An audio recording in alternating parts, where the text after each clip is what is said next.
O, yung iba nga, tatanda. Di ba kuya, no? Nakapangasawa din.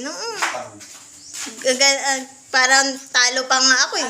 Feeling millennial pa. Ang ganda na rin, baka daw luluto mamaya, tuyo lang. Ay, malaman tuyo na lang talaga. Maganda naman yung bahay. Siyempre kuya, tuyo na. Maganda naman yung lababo niya. Joke lang.